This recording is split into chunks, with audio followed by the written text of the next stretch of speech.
नमस्कार, मैं बिंदु पांडे लक्ष्य सफलता का चैनल में आपका हार्दिक स्वागत करती हूं। इस वीडियो में हम हिंदी विषय के लगभग हर प्रतियोगी परीक्षा में पूछे जाने वाले 21 प्रश्नों को हल करेंगे। तो चलिए शुरू करते हैं। अभ्यास के लिए प्रश्न हेडिंग डाल रखा है। पहला प्रश्न है, स्वतंत्र रूप से बोली जाने वाली ध्वनियों को क्या कहते हैं? तो उत्तर है स्वर, यानी स्वतंत्र रूप से बोली जाने वाली ध्वनियों को स्वर कहा जाता है। दूसरा प्रश्न है, संयुक्त स्वर कौन कौन से हैं? तो इसका उत्तर है संयुक्त स्वर ए, ऐ, ओ और औ हैं। जो ए, ऐ, ओ और औ है, यही जो है संयुक्त स्वर हैं। ठीक है। अगला प्रश्न है, भाषा की सबसे छोटी इकाई किसे कहते हैं? तो इसका उत्तर है वर्ण को भाषा की सबसे छोटी इकाई कहते हैं, यानी वर्ण जो है वही भाषा की सबसे छोटी इकाई है। अगला प्रश्न देखते हैं, चौथा, आयोगवाह को कहा जाता है। तो आयोगवाह को और क्या कहा जाता है? विसर्ग। आयोगवाह को विसर्ग कहा जाता है। अगला प्रश्न है पांचवा, अघोष ध्वनियां किन्हें कहा जाता है? यानी अघोष ध्वनियां कौन सी होती हैं? तो वर्ग की पहली व तीसरी ध्वनि को अघोष ध्वनियां कहा जाता है। जैसे आप क वर्ग लेते हैं तो इसमें क और ग, ये जो ध्वनि है ये अघोष ध्वनि है। ठीक है। छठा प्रश्न है, महाप्राण ध्वनियां कौन सी होती हैं? तो इसका उत्तर है वर्ग की दूसरी और चौथी ध्वनि महाप्राण ध्वनियां होती हैं। जैसे आप क वर्ग में ही ले तो ख तथा घ जो है ये महाप्राण ध्वनियां होंगी। ठीक है। सातवां प्रश्न है, अंतस्थ व्यंजन कौन कौन से हैं? अंतस्थ व्यंजन कौन से होते हैं? तो य, र, ल और व, ये जो है अंतस्थ व्यंजन होते हैं। ठीक है। आठवां प्रश्न है, व वर्ण का उच्चारण स्थान क्या है? जो व वर्ण है उसका उच्चारण स्थान क्या होता है? तो दंतोष्ठ। क्या होता है? दंतोष्ठ। जब हम व का उच्चारण करते हैं तो दांत और होष्ठ दोनों की आवश्यकता पड़ती है। ठीक है। नौवां प्रश्न है, छ, त्र, ज्ञ हिंदी वर्णमाला में किस प्रकार के व्यंजन हैं? तो ये किस प्रकार के व्यंजन हैं? ये संयुक्त व्यंजन है। छ, त्र और ज्ञ संयुक्त व्यंजन है, इन्हें संयुक्त व्यंजन कहा जाता है। अगला प्रश्न है 10वां, हिंदी वर्णमाला में उत्क्षिप्त व्यंजन किन्हें कहते हैं? तो इसका उत्तर है ड़ और ढ़ को। ड़ और ढ़ जो होते हैं ये उत्क्षिप्त व्यंजन होते हैं, इन्हें उत्क्षिप्त व्यंजन कहा जाता है। अगला प्रश्न है 11वां, उपसर्ग शब्द का निर्माण किन दो शब्दों के योग से हुआ है? तो इसका उत्तर है उपसर्ग शब्द उप और सर्ग दो शब्दों के योग से निर्मित हुआ है, यानी इसका निर्माण, उपसर्ग का निर्माण उप और सर्ग दो शब्दों से हुआ है। अगला प्रश्न देखते हैं।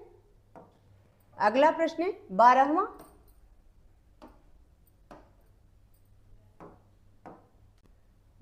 प्रश्न है, उपसर्ग में शब्द उप का क्या अर्थ है? तो उपसर्ग में जो उप शब्द होता है इसका अर्थ होता है समीप, निकट या पास। ठीक है।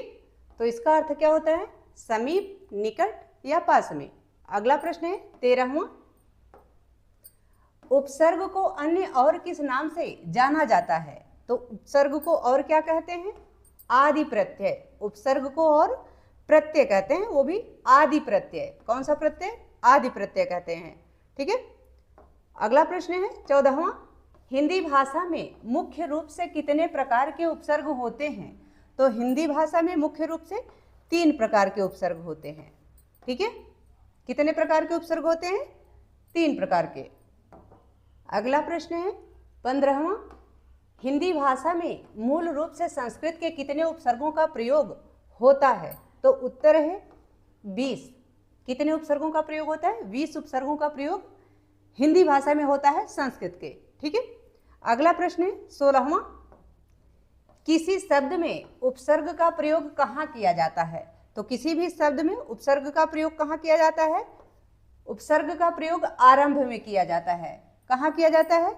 आरंभ में, यानी जब शुरू करते हैं किसी भी शब्द को वहां पे उपसर्ग का प्रयोग किया जाता है। 17वां प्रश्न है, स्पृश्य शब्द को विलोमार्थी बनाने के लिए किस उपसर्ग का प्रयोग किया जाता है?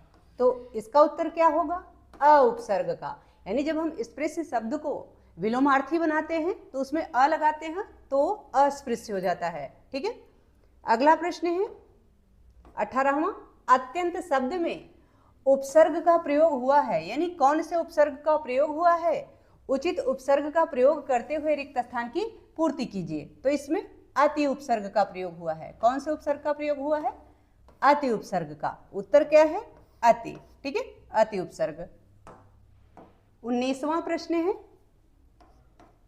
पुनर्उपसर्ग से निर्मित किन्हीं दो शब्दों को लिखिए, यानी जो पुनर्उपसर्ग है उससे दो शब्द बनाइए नए, जैसे पुनर्जन्म, पुनर्लेखन। इस प्रकार के जो शब्द होते हैं वो पुनर्उपसर्ग से बने हुए होते हैं। ठीक है, 20वां प्रश्न है, समकालीन और संभव में क्रमशः किन किन उपसर्गों का प्रयोग किया गया है?